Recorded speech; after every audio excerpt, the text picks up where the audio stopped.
प्रिय विद्यार्थियों, economics online class में आपका स्वागत है। आज की क्लास में हमारा विषय है अर्थशास्त्र की प्रकृति, नेचर ऑफ इकोनॉमिक्स। अलग अलग अर्थशास्त्रियों ने अर्थशास्त्र को कला के रूप में भी परिभाषित किया है, विज्ञान के रूप में भी परिभाषित किया है। तो आज की कक्षा में हम इन्हीं मतों के बारे में जानेंगे कि अर्थशास्त्र क्या कला है या विज्ञान है या दोनों है। हमारा पहला बिंदु है, क्या अर्थशास्त्र विज्ञान है? प्रोफेसर सेलिगमैन के अनुसार विज्ञान दो प्रकार का होता है, सामाजिक विज्ञान और प्राकृतिक विज्ञान।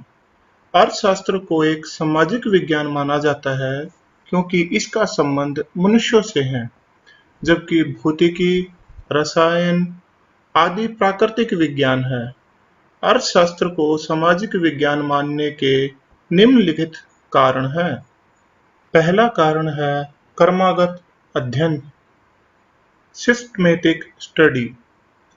एक सामाजिक विज्ञान के रूप में अर्थशास्त्र में मनुष्य के व्यवहार का क्रमागत अध्ययन किया जाता है। क्रमागत अध्ययन से हमारा अभिप्राय है स्टेप बाय स्टेप। वैज्ञानिक नियम, जैसे सामान्य विज्ञान के नियम हैं, उसी तरह अर्थशास्त्र के नियम जैसे कि मांग का नियम, पूर्ति का नियम आदि वैज्ञानिक नियम हैं। यह नियम विभिन्न चरों के कारण तथा परिणाम में संबंध स्थापित करते हैं। उदाहरण के लिए, मांग के नियम से यह प्रकट होता है कि किसी वस्तु की कीमत बढ़ने से उसकी मांग कम हो जाती है। इसी तरह से अर्थशास्त्र के नियम वैज्ञानिक नियमों की भांति लागू होते हैं।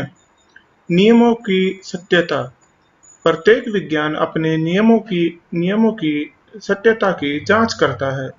अर्थशास्त्र में भी विभिन्न नियमों के सत्यता की जांच आसानी से की जा सकती है। इससे आगे अर्थशास्त्र को एक वास्तविक विज्ञान तथा आदर्शात्मक विज्ञान के रूप में भी परिभाषित किया जा सकता है। अर्थशास्त्र एक वास्तविक विज्ञान के रूप में। वास्तविक विज्ञान क्या होता है? वास्तविक विज्ञान वह होता है जिसमें किसी वस्तु के बारे में वही सूचना दी जाती है जो कि वास्तव में है। यह सकारात्मक भी हो सकती है और नकारात्मक भी। वास्तविक विज्ञान वह विज्ञान है जिसमें किसी विषय की सही तथा वास्तविक स्थिति का अध्ययन किया जाता है। एक विज्ञान के रूप में अर्थशास्त्र के कथन वास्तविक होते हैं।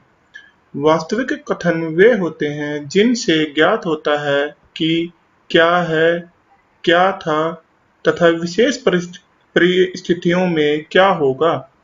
उदाहरण के लिए, भारत की जनसंख्या 125 करोड़ है।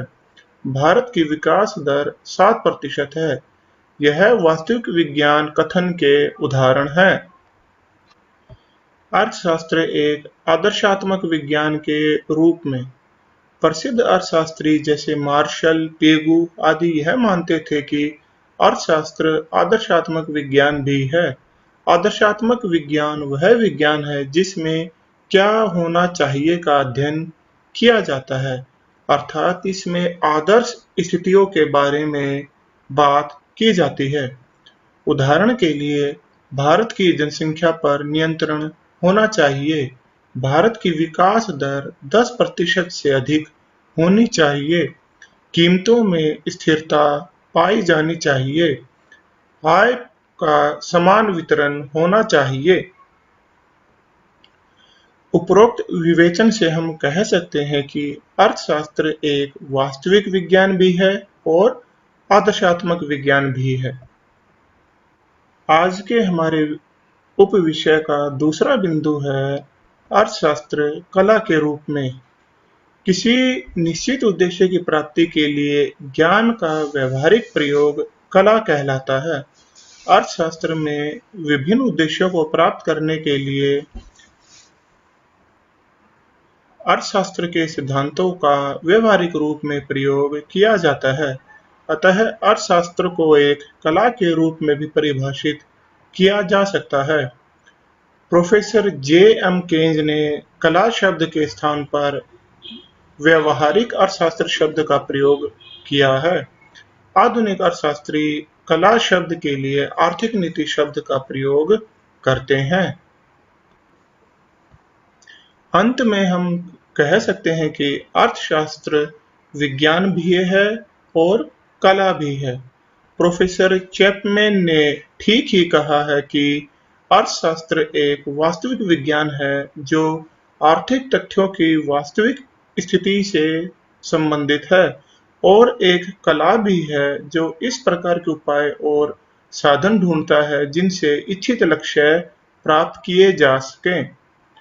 आशा है अब आपको ये समझ में आ गया होगा कि अर्थशास्त्र एक कला भी है और एक विज्ञान भी है।